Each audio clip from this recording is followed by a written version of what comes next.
Endrit Thaçi, djalli i ish-presidentit të Kosovës, Hashim Thaçi, ka bërë një reagim prekës për vdekjen e gjyshit të tij, Haxhi Thaçi, i cili u nda nga jeta mbrëmjen e dishme pas një sëmundje të rëndë, teksa prej kohësh ishte i shtruar në QKUK. Përmes një postimi në rrjetet sociale, Endrit Thaçi shpreh se gjyshi i tij iku nga kjo botë pas takimit të fundit me të birin e tij, Hashim Thaçin, i cili u lirua nga gjykata e Hagës për rreth 3 orë. Baci i mbylli syt i qetë pas takimit të fundit me babin, ka qenë gjithmonë frymëzim për mua dhe familjen, muajtjet nga padrejtësia e bën të pa përballueshme, preu në paqe, ka shkruar Endriti. Ndërkohë Samil Ushtaku, nënkryetari i komunës së Skanderajt, teksa ka shprehur ngushëllime për vdekjen e babait të presidentit Hashim Thaçi, e vlerëson figurën e tij për atë çka ka luajtur në historinë e Kosovës. Ushtaku tha se baca Haxhi Thaçi është një burr i urtë me vlera të larta familjare dhe kombëtare. Ai qëndroi gjithmonë i fortë përballë sfidave dhe sakrificave që përjetoi familja e tij gjatë periudhave më të vështira për lirinë e Kosovës. Ai shton se Haxhi Thaçi ishte një prind i përkushtuar i cili jo vetëm mëriti një lider dhe luftëtar të lirisë, por edhe i qëndroi i pathyer përballë përndjekjeve dhe sakrificave që familja Thaçi përjetoi gjatë periudhave të ndryshme të kohës. Edhe kryetari Nismës Fatmir Limaj ka reaguar pas lajmit për vdekjen e babait të ish-presidentit Thaçi. Me dhimbje të thellë mora lajmin për ndarjen nga jeta të Haxhi Thaçit, babait të presidentit Thaçi. Baca Haxhi ishte një njeri i dashur me vlera të larta kombëtare, njeri i sakrificës, i cili gjithë jetën e tij u ballafaqua me sfidat e rënda. Shto këtu edhe betejën e fundit të presidentit Thaçi në Hag. Ai pothuajse gjithë jetën e kaloi me mall, por asnjëherë nuk u dorëzua përballë sfidave që i solli jeta. Ngushëllimet më të sinqerta për familjen, miqt, bashkëluftëtarët dhe mikun tim, Hashim Thaçi, preu në paqe baca Haxhi, shkruan kreu i Nismës në Facebook. Ndërkohë gazetarët në Kosovë, të cilët kanë biseduar me familjarët të presidentit Hashim Thaçi, kanë zbuluar edhe fjalët e fundit që i ati i tha ish-presidentit të Kosovës pasi e pa më 13 mars. Babai i Thaçit pasi e ka takuar Hashim Thaçin ka thënë se më nuk ka nevojë të marrë medikamente, sepse ka konsideruar se është shëruar në momentin që e ka parë të birin sërish, zbulojnë gazetarët. Por mbetet ende e paqartë se ku do të mbahet ceremonia e varrimit, sepse varet nëse gjykata speciale do t'i jap sërish leje Hashim Thaçit që të vinë në Kosovë për të nderuar babain e tij të ndjer. Kryeministri i Shqipërisë Edi Rama ka reaguar ashpër ndaj vendimit të gjykatës speciale për të mos lejuar ish-presidentin e Kosovës Hashim Thaçi që të marrë pjesë në ceremoninë e varrimit të babait të tij Haxhi Thaçi. Varrimi do të zhvillohet nesër në orën 15 në fshatin Buroj të Skanderajt. Përmes një postimi në platformën X, Rama e cilësoi specialen si një gjykatë të turpshme dhe të paturpshme, që sipas tij po e mohon të akuzuarve të drejtat më themelore demokratike. Një veprim i ulët me një gjykatë të turpshme dhe e paturpshme, që drejtësinë ndërkombëtare ka kthyer në shaka, të drejta demokratike në fjalë boshe dhe vullnetin e mirë të kuvendit të Kosovës në bumerang, më brutal, deklaroi ai. Vendimi për mos lejimin e Hashim Thaçit të marrë pjesë në varrimin e babait të tij ka shkaktuar reagime të shumta në Kosovë dhe më gjerë. Organizata e veteranëve të luftës së ushtrisë qeveritare të Kosovës, UVL-UÇK-s, ka shprehur indinjatën dhe revoltën e saj ndaj vendimit, duke cilësuar atë të padrejtë dhe të njerëzor. Ky vendim nuk është vetëm një shkelje flagrante të drejtave themelore të njerëzit, por edhe një akt që cënon dinjitetin dhe ndjenjat më të thella njerëzore. Organizata e veteranëve të luftës së UÇK-s nuk do ta tolerojë heshtjen e institucioneve të Republikës së Kosovës ndaj shkeljeve dhe trajtimit të përçmues që po bëhet bashkëluftëtarëve tanë nga gjykata speciale në Hag, thuhet në reagimin e OVL-s së UÇK-s. Kërkesat për leje të përkohshme që Thaçi të marrte pjesë në ceremoninë mortore janë hedhur poshtë nga gjykata speciale, e cila ka argumentuar se pengesa e tij në paraburgim do të paraqiste rreziqe të caktuara. Ky vendim ka ndezur debate mes mbështetësve të ish-presidentit të atyre që kritikojnë speciale për qasjen e saj ndaj figurave kryesore të luftës së UÇK-s. Takimi i fundit mes Hashim Thaçit dhe babait të tij të ndjer Haxhi Thaçi ndodhi më 13 mars në ambientet e qendrës klinike universitare të Kosovës në Prishtinë. Për 3 orë ata qëndruan në pranimin e njëri tjetrit para se ish-presidenti të rikthehej në Hag, ku ndodhet në paraburgim për akuzat që janë ngritur nga gjykata speciale. Ngjarja ka nxitur reagime të shumta nga personalitete politike, organizata të shoqërisë civile dhe qytetarë të thjeshtë, të cilët shprehin pakënaqësinë e tyre ndaj vendimit të gjykatës speciale dhe konsiderojnë atë si një akt të padrejtë dhe antihuman. Në Kosovë dhe Shqipëri, ky vendim ka përforcuar debate mbi rolin dhe drejtësinë e gjykatës speciale, si dhe ndikimin e saj në procesin e pajtimit dhe drejtësisë pas luftës së viteve 1998-1999.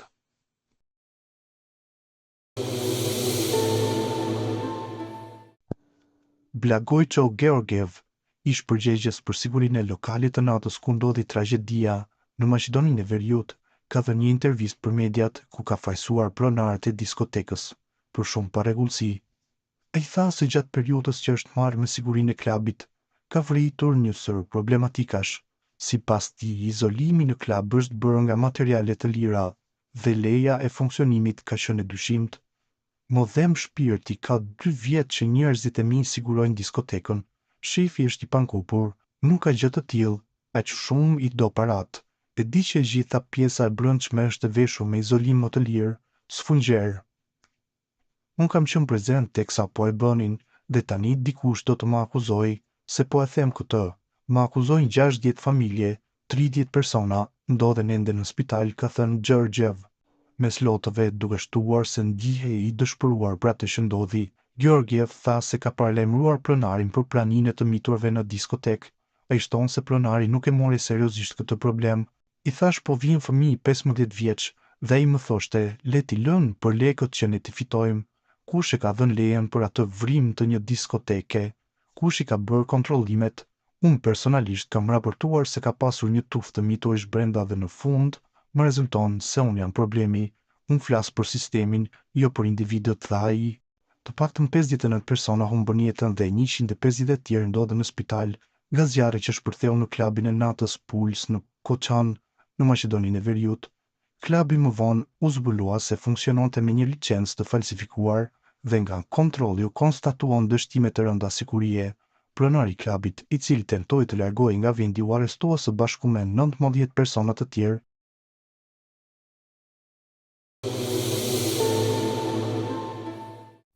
Një nga projektet më ambicioze të infrastrukturës në rajon, hekurudha që do të lidh Durrësin me Prishtinën, është një hap më afër realizimit.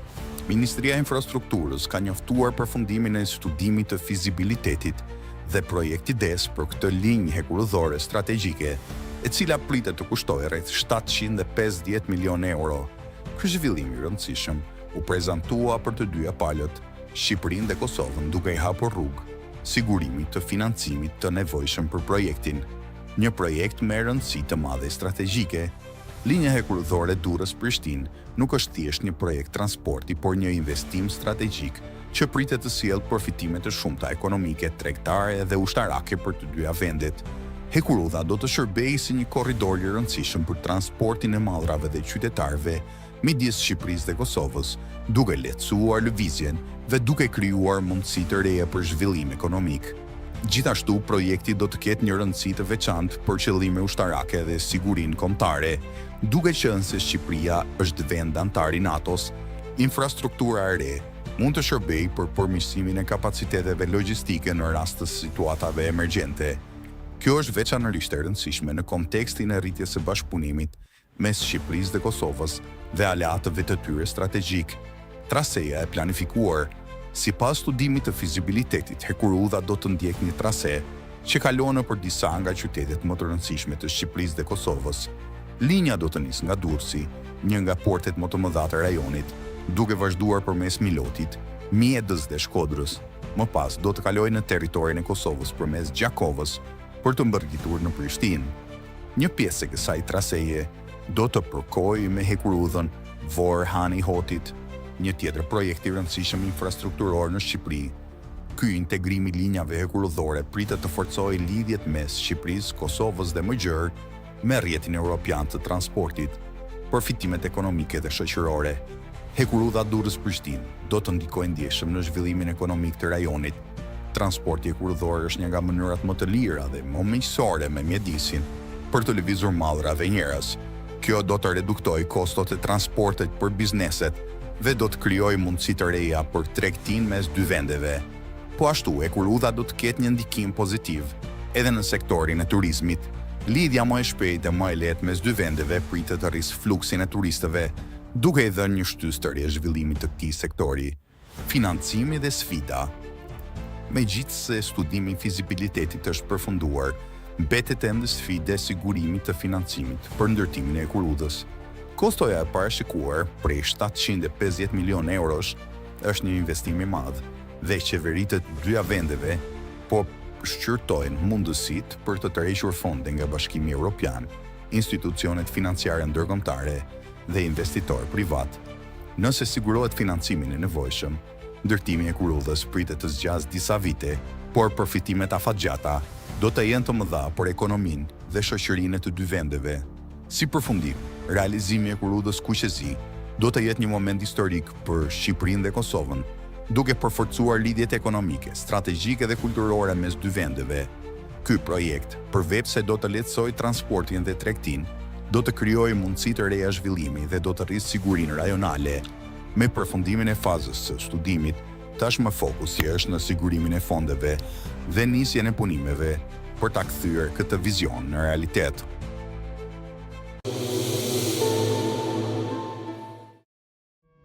John Alite, ish mafiozi me origjinë shqiptare që dikur ishte një nga njerëzit më të besuar të bozëve të famshëm të krimit në New York, si John Gotti, tashmë është bërë këshilltar bashkiak në qytetin Englishtown në New Jersey.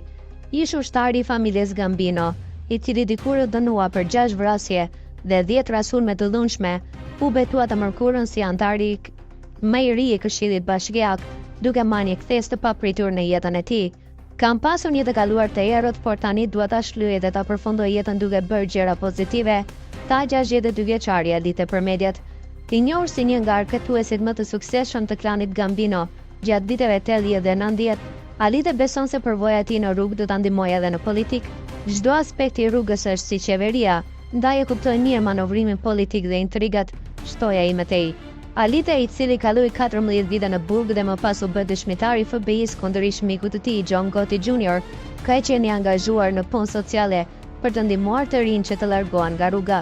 Kjo e bëri atë të fitonte besimin e kryebashkiakut të Englishtown, Daniel Francisco, i cili e propozoi për postin e këshilltarit. Megjithëse pati kundërshtime fillestare nga disa anëtar të Këshillit, Alite arriti t'i bindë se e kaluara e tij mund të shërbejë si një shembull për ndryshim dhe rikthim pozitiv. Unë nuk ish mangem të kaluarësime, përkundrazi e përdor atë për të ndikuar tek të rinjt dhe për të kthyer një histori negative në një mësim jete, tha ai. Alite do të mbajë këtë postë deri në vitin 2027, përveç se nëse dikush e sfidon në zgjedhje deri më 21 mars. Megjithatë, ai beson se ka mbështetje të mjaftueshme për të vijuar në politik dhe nuk e përjashton mundësinë e një kandidimi më të lartë madje edhe për Kongresin Amerikan. Jam pyetur për një post më të lartë politik dhe më pëlqen modeli i Donald Trump. Ai bën atë që duhet dhe është punëtor i madh, tha Alite, i cili ka qenë mbështetës i ish presidentit që nga viti 2016, pavarësisht të kaluarës së tij kriminale dhe konfliktit të vazhdueshëm me familjen Gotti. Alite tashmë është ndëruar në një folës motivues, autor i 5 librave mbi jetën e mafjas dhe aktivist kundër drogës. Gazetarja gjermane Tatjana Ochel nga Welt ka ndarë përvojën e saj gjatë protestës në Beograd, ku një incident i papritur ka shkaktuar konfuzion dhe shqetësim të shumë pjesëmarrës. Gjatë 15 minutave të heshtjes, ajo dhe të tjerë dëgjuan një zhurmë të pazakontë për të cilën ka dyshime se lidhet në përdorimin e një topi akustik. Ochel ka përshkruar momentin e incidentit duke thënë, një grup njerëzish të hutuar para meje, pas 12 minutash pa pritmas dëgjova një zhurmë, situata ishte krejtësisht konfuze. Sipas saj, për 30 minuta të ardhshme ajo ndjeu marramendje dhe shqetësime të forta, të cilat fillimisht ia plyboi turmës, por më vonë e vuri në dyshim këtë pasi gjithnjëherë më shumë njerëz raportuan simptoma të ngjashme. Disa nga simptomat e raportuara nga pjesëmarrësit përfshin dhimbje veshi, marrëmendje dhe shqetësime të gjumit. Përveç kësaj, disa protestues që lënduan nga turma dhe shtytjet që pësuan, zhurmë në papritur. Megjithatë, institucionet shtetërore të Serbisë kanë mohuar përdorimin e një topi zanor gjatë protestës. Presidenti i Serbisë, ministri i shëndetësisë, ministri i drejtësisë, ministri i brendshme dhe ministri i mbrojtjes kanë dalë me deklarata të njëpasnjëshme duke hedhur poshtë pretendimit për përdorimin e një pajisje akustike kundër protestuesve. Në anën tjetër, autoritetet serbe kanë nisur hetimet mbi incidentin dhe pretendimet për përhapjen e dezinformatave. Prokuroria e lartë publike në Beograd ka urdhëruar një hetim për përhapjen e lajmeve të rreme mbi një sulm të mundshëm, ndërkohë prokuroria e parë themelore ka paralajmëruar një hetim të veçantë për këtë incident për të përcaktuar nëse ka pasur ndonjë veprim të qëllimshëm që ka ndikuar në shëndetin e protestuesve. Ndërsa debati vazhdon, qytetarët dhe organizatat për të drejtat e njeriut kanë kërkuar një hetim të pavarur për të sqaruar shkaqjet e zhurmës dhe pasojat e saj tek protestuesit. Shumë protestues dhe aktivistë po ekzistojnë që të publikohen pamjet e kamerave të sigurisë për të zbuluar nëse ndonjë pajisje speciale është përdorur gjatë demonstratës. Ngjarja tërhequr vëmendjen e gjerë mediatike dhe ka rritur shqetësimet për përdorimin e mundshëm të teknikave të sofistikuara për shpërndarjen e protestuesve. Megjithatë, deri më tani nuk ka prova konkrete që të mbështesin hipotezën për përdorimin e një topi akustik, ndërsa hektimet janë ende në faza fillestare.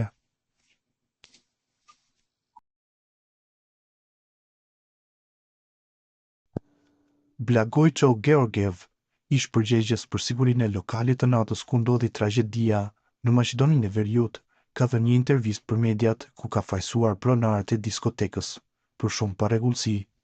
Ai tha se gjatë periudhës që është marrë me sigurinë e klubit, ka vritur një sër problematikash. Sipas tij, izolimi në klub është bërë nga materiale të lira dhe leja e funksionimit ka qenë e dyshimt. Modhem Shpirti ka 2 vjet që njerëzit e mi sigurojnë diskotekën. Shefi është i pankupur, nuk ka gjë të tillë, aq shumë i do parat. E di që gjitha pjesa e brendshme është e veshur me izolim më të lirë, sfungjer. Unë kam qenë prezent teksa po e bënin, dhe tani dikush do të më akuzoj se po e them këtë. Më akuzojnë 60 familje, 30 persona, ndodhen ende në spital, ka thënë Georgiev. Mes lotëve duke shtuar se ndihej i dëshpëruar për atë që ndodhi, Georgiev tha se ka paralajmëruar pronarin për praninë e të miturve në diskotek. Ai shton se pronari nuk e mori seriozisht këtë problem. I thash po vijnë fëmijë 15 vjeç dhe ai më thoshte, le t'i lënë për lekët që ne t'i fitojmë. Kush e ka dhënë lejen për atë vrim të një diskoteke? Kush i ka bërë kontrollimet? Unë personalisht kam raportuar se ka pasur një tuftë të miturësh brenda dhe në fund më rezulton se unë jam problemi. Unë flas për sistemin, jo për individët, tha ai.